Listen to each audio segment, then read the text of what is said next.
এটা কি ধরনের পাখি কেউ যদি জেনে থাকেন তো অবশ্যই কমেন্টে বলে দিবেন।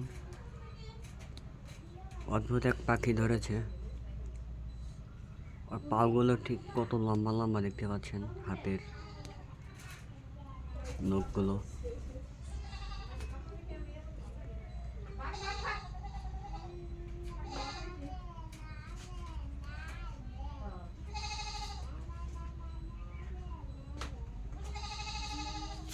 এটা ধরছে কিরা কাকা?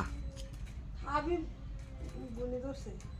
তো ধরে নিয়ে এসে গে জিনিসটা তো। কি জানে, বলছে সাইডে